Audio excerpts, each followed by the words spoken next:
Welcome back to the Narrative Reading Bible Podcast. My name is Jessica.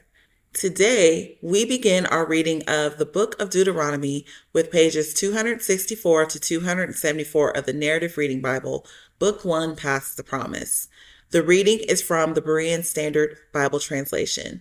We will begin with an introduction to the Book of Deuteronomy and then continue with the biblical text. Enjoy today's reading.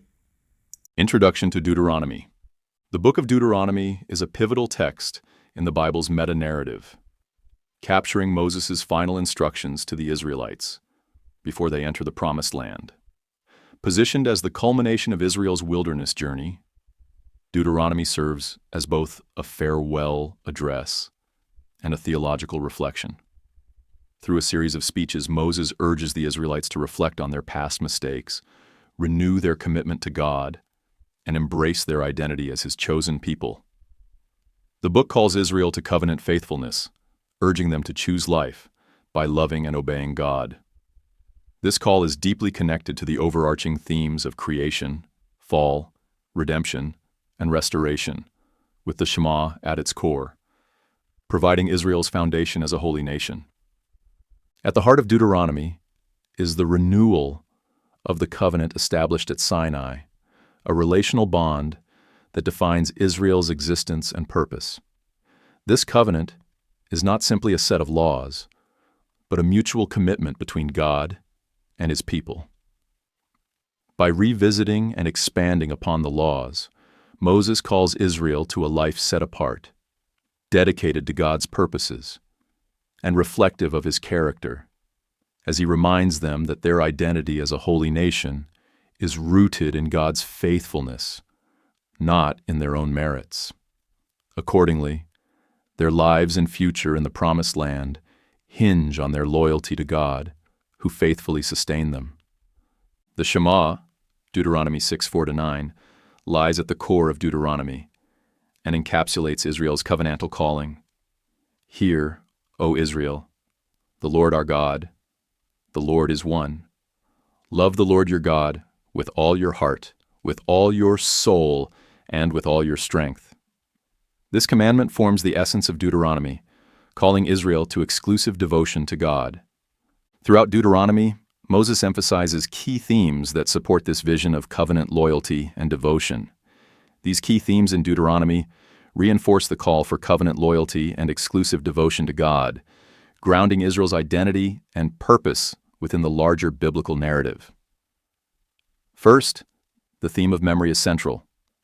Moses repeatedly urges Israel to remember their history with God, their deliverance from Egypt, the covenant at Sinai, and God's provision throughout the wilderness. This act of remembrance is essential to maintaining their faithfulness and avoiding the pitfalls of forgetfulness, which could lead them to turn to other gods and abandon their covenant with the Lord. Memory, therefore, is tied to Israel's ongoing faithfulness, reminding them that their survival and blessings depend on God's unchanging faithfulness, rather than their own strength or righteousness. Second, Deuteronomy underscores the theme of love and obedience as inseparable aspects of covenant loyalty. The Shema encapsulates this call to love God with one's entire being, heart, soul, and strength. However, Deuteronomy makes it clear that love for God is not merely an emotional response, but one that manifests in obedience to His commands. This obedience is not simply a legalistic adherence to rules, but an act of devotion and alignment with God's will, reflecting the reciprocal relationship God desires with His people. By following His commands, Israel lives in a way that reflects His character and sets them apart as a holy nation, fulfilling their role as a light to the nations.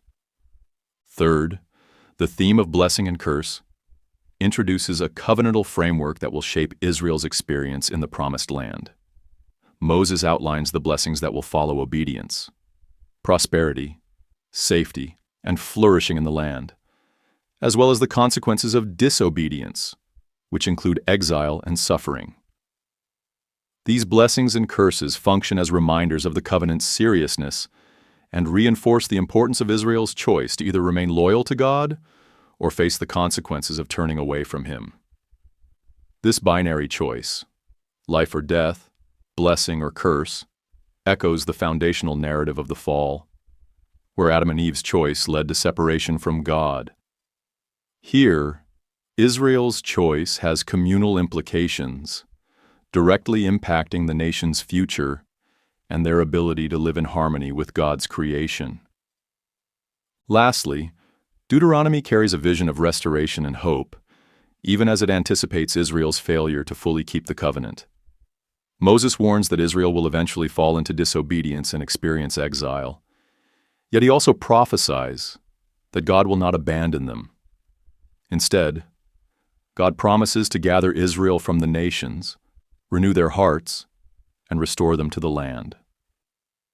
This promise of restoration points forward to a greater redemption, one that ultimately finds its fulfillment in the larger biblical metanarrative through Christ.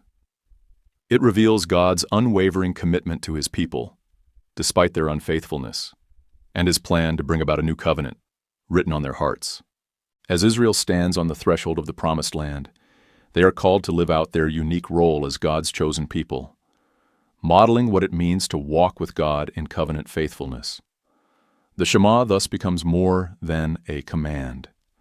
It is the heartbeat of Israel's identity and mission, a call to love and serve the one true God with undivided devotion as they step into a future marked by both challenge and hope. Through these themes, Deuteronomy not only anchors Israel in their covenant with God, but also points to a broader, unfolding story of redemption, inviting all of creation into restoration and fellowship with God. Deuteronomy. These are the words that Moses spoke to all Israel in the wilderness east of the Jordan, in the Arabah opposite Suf, between Paran and Tophel, Laban, Hazeroth, and Dizahab. It is an 11-day journey from Horeb to Kadesh Barnea, by way of Mount Seir. In the 40th year, on the first day of the 11th month, Moses proclaimed to the Israelites all that the Lord had commanded him concerning them. This was after he had defeated Sihon, king of the Amorites, who lived in Heshbon, and then at Edrei had defeated Og, king of Bashan, who lived in Ashtaroth. On the east side of the Jordan in the land of Moab, Moses began to explain this law, saying, "The Lord our God said to us at Horeb, 'You have stayed at this mountain long enough. Resume your journey and go to the hill country of the Amorites. Go to all the neighboring peoples in the Arabah, in the hill country, in the foothills, in the Negev, and along the sea coast to the land of the Canaanites, and to Lebanon, as far as the great river Euphrates. See, I have placed the land before you. Enter and possess the land that the Lord swore he would give to your fathers Abraham, Isaac, and Jacob, and to their descendants after them.' At that time I said to you, 'I cannot carry the burden for you alone.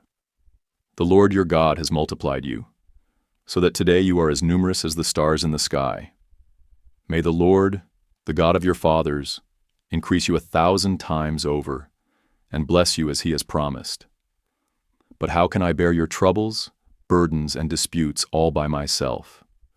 Choose for yourselves wise, understanding, and respected men from each of your tribes, and I will appoint them as your leaders.' And you answered me and said, 'What you propose to do is good.' So I took the leaders of your tribes, wise and respected men, and appointed them as leaders over you, as commanders of thousands, of hundreds, of 50s, and of 10s, and as officers for your tribes. At that time I charged your judges, 'Hear the disputes between your brothers and judge fairly between a man and his brother or a foreign resident. Show no partiality in judging. Hear both small and great alike. Do not be intimidated by anyone, for judgment belongs to God. And bring to me any case too difficult for you, and I will hear it.' And at that time I commanded you all the things you were to do. And just as the Lord our God had commanded us, we set out from Horeb and went toward the hill country of the Amorites, through all the vast and terrifying wilderness you have seen. When we reached Kadesh Barnea, I said, 'You have reached the hill country of the Amorites, which the Lord our God is giving us. See, The Lord your God has placed the land before you. Go up and take possession of it as the Lord, the God of your fathers, has told you. Do not be afraid or discouraged." Then all of you approached me and said, "Let us send men ahead of us to search out the land and bring us word of what route to follow and which cities to enter." The plan seemed good to me, so I selected 12 men from among you, one from each tribe. They left and went up into the hill country and came to the valley of Eshcol and spied out the land. They took some of the fruit of the land in their hands, carried it down to us, and brought us word. "It is a good land that the Lord our God is giving us." But you were unwilling to go up. You rebelled against the command of the Lord your God. You grumbled in your tents and said, "Because the Lord hates us, he has brought us out of the land of Egypt to deliver us into the hand of the Amorites to be annihilated. Where can we go?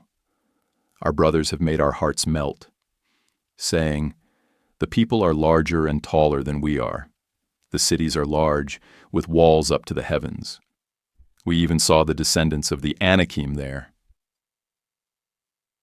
So I said to you, 'Do not be terrified or afraid of them. The Lord your God, who goes before you, will fight for you, just as you saw him do for you in Egypt and in the wilderness, where the Lord your God carried you, as a man carries his son, all the way by which you traveled until you reached this place.' But in spite of all this, you did not trust the Lord your God, who went before you on the journey, in the fire by night and in the cloud by day, to seek out a place for you to camp and to show you the road to travel. When the Lord heard your words, he grew angry and swore an oath, saying, 'Not one of the men of this evil generation shall see the good land I swore to give your fathers, except Caleb son of Jephunneh.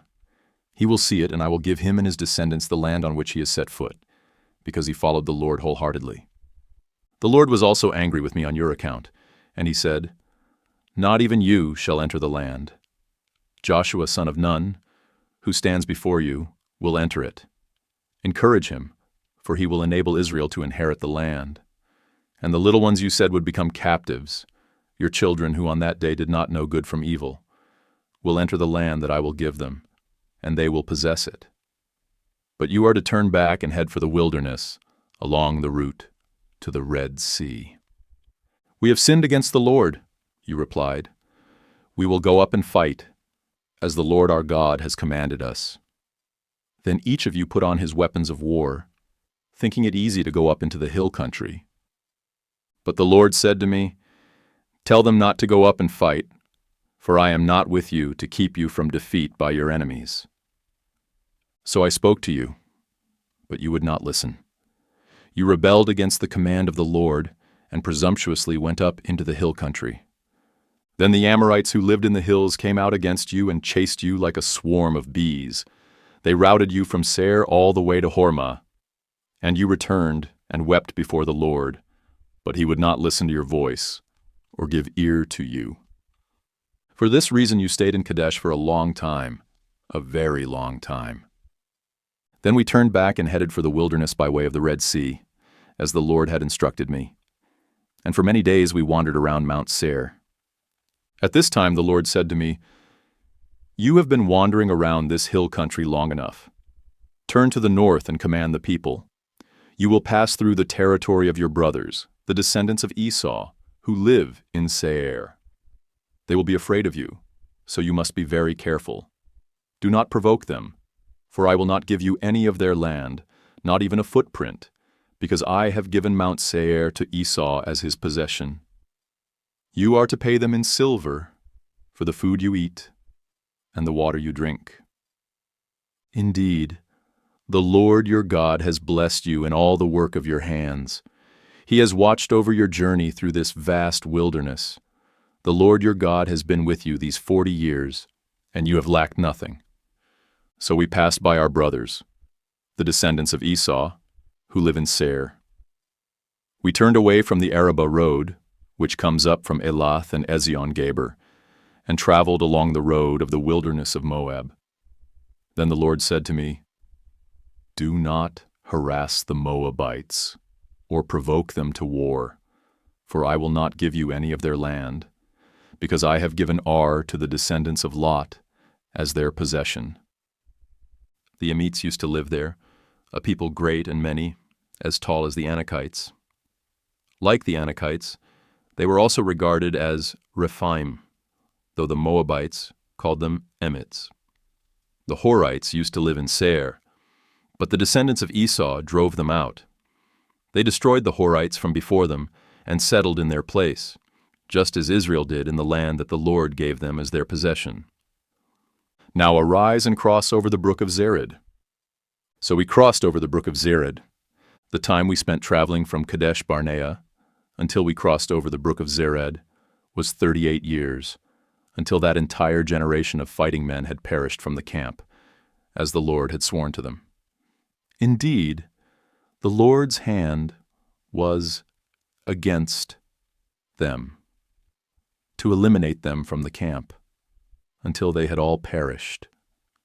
Now, when all the fighting men among the people had died, the Lord said to me, "Today you are going to cross the border of Moab at Ar, but when you get close to the Ammonites, do not harass them or provoke them, for I will not give you any of the land of the Ammonites. I have given it to the descendants of Lot as their possession."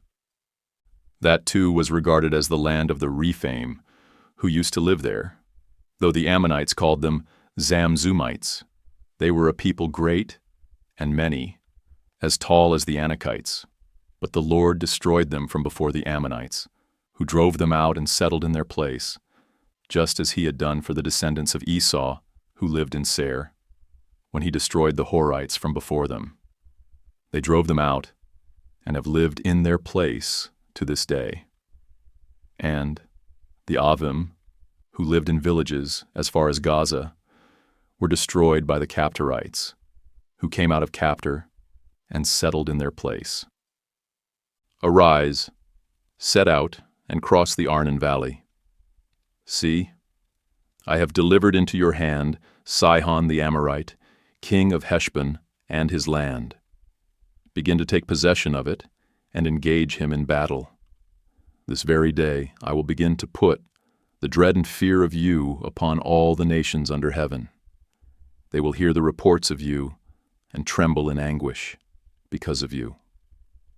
So from the wilderness of Kedemoth I sent messengers with an offer of peace to Sihon, king of Heshbon, saying, "Let us pass through your land. We will stay on the main road.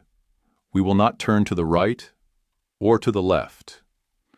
You can sell us food to eat and water to drink in exchange for silver.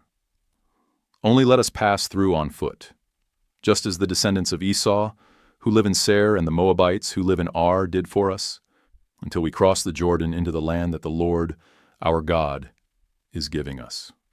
But Sihon, king of Heshbon, would not let us pass through, for the Lord your God had made his spirit stubborn and his heart obstinate, that he might deliver him into your hand, as is the case this day. Then the Lord said to me, "See, I have begun to deliver Sihon and his land over to you. Now begin to conquer and possess his land." So Sihon and his whole army came out for battle against us at Jahaz. And the Lord our God delivered him over to us, and we defeated him and his sons, and his whole army. At that time we captured all his cities, and devoted to destruction the people of every city, including women and children. We left no survivors. We carried off for ourselves only the livestock and the plunder from the cities we captured. From Aroer on the rim of the Arnon Valley, along with the city in the valley, even as far as Gilead, not one city had walls too high for us. The Lord our God gave us all of them. But you did not go near the land of the Ammonites, or the land along the banks of the Jabbok River, or the cities of the hill country, or any place that the Lord our God had forbidden. Then we turned and went up the road to Bashan, and Og, king of Bashan, and his whole army came out to meet us in battle at Edrei. But the Lord said to me, "Do not fear him, for I have delivered him into your hand, along with all his people and his land. Do to him as you did to Sihon, king of the Amorites, who lived in Heshbon. So the Lord our God also delivered Og, king of Bashan, and his whole army into our hands. We struck them down until no survivor was left. At that time, we captured all 60 of his cities. There was not a single city we failed to take. The entire region of Argob, the kingdom of Og in Bashan. All these cities were fortified with high walls and gates and bars, and there were many more unwalled villages. We devoted them to destruction, as we had done to Sihon, king of Heshbon, utterly destroying the men, women, and children of every city. But all the livestock and plunder of the cities we carried off for ourselves. At that time we took from the 2 kings of the Amorites the land across the Jordan, from the Arnon Valley as far as Mount Hermon, which the Sidonians call Syrian, but the Amorites call Senir, all the cities of the plateau, all of Gilead, and all of Bashan as far as the cities of Salekah and Edrei in the kingdom of Og. For only Og, king of Bashan, had remained of the remnant of the Rephaim. His bed of iron, 9 cubits long and 4 cubits wide, is still in Rabbah of the Ammonites. So at that time, we took possession of this land. To the Reubenites and Gadites, I gave the land beyond Aroer along the Arnon Valley, and half the hill country of Gilead, along with its cities. To the half-tribe of Manasseh, I gave the rest of Gilead and all of Bashan, the kingdom of Og. The entire region of Argob, the whole territory of Bashan, used to be called the land of the Rephaim. Jair, a descendant of Manasseh, took the whole region of Argob, as far as the border of the Geshurites and Maccathites. He renamed Bashan after himself, Havoth Jair, by which it is called to this day. To Mashir I gave Gilead, and to the Reubenites and Gadites I gave the territory from Gilead to the Arnon Valley. The middle of the valley was the border, and up to the Jabbok River, the border of the Ammonites. The Jordan River and the Arabah bordered it from Chinnereth to the sea of the Arabah, the Salt Sea, with the slopes of Pisgah to the east. At that time I commanded you, the Lord your God has given you this land to possess. All your men of valor are to cross over, armed for battle, ahead of your brothers, the Israelites. But your wives, your children, and your livestock, I know that you have much livestock, may remain in the cities I have given you, until the Lord gives rest to your brothers, as he has to you. And they too have taken possession of the land that the Lord your God is giving them across the Jordan. Then each of you may return to the possession I have given you. And at that time I commanded Joshua, your own eyes have seen all that the Lord your God has done to these 2 kings. The Lord will do the same to all the kingdoms you are about to enter. Do not be afraid of them, for the Lord your God himself will fight for you. At that time I also pleaded with the Lord, O Lord God, you have begun to show your greatness and power to your servant. For what God in heaven or on earth can perform such works and mighty acts as yours? Please let me cross over and see the good land beyond the Jordan, that pleasant hill country as well as Lebanon. But the Lord was angry with me on account of you, and he would not listen to me. That is enough, the Lord said to me. Do not speak to me again about this matter. Go to the top of Pisgah and look to the west and north and south and east. See the land with your own eyes, for you will not cross this Jordan. But commission Joshua, encourage him, and strengthen him, for he will cross over ahead of the people and enable them to inherit the land that you will see. So we stayed in the valley opposite Beth Peor. Hear now, O Israel, the statutes and ordinances I am teaching you to follow, so that you may live and may enter and take possession of the land that the Lord, the God of your fathers, is giving you.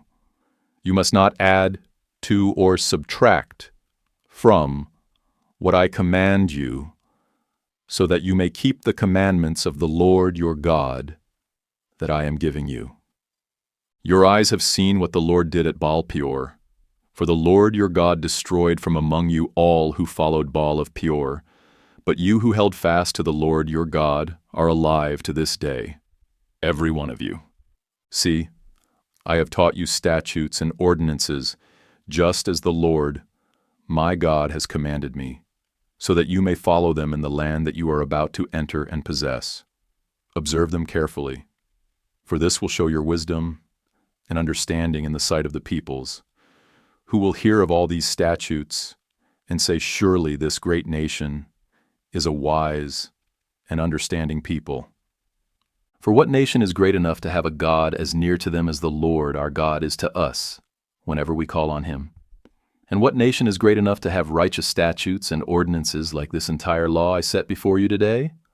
Only be on your guard and diligently watch yourselves, so that you do not forget the things your eyes have seen, and so that they do not slip from your heart as long as you live.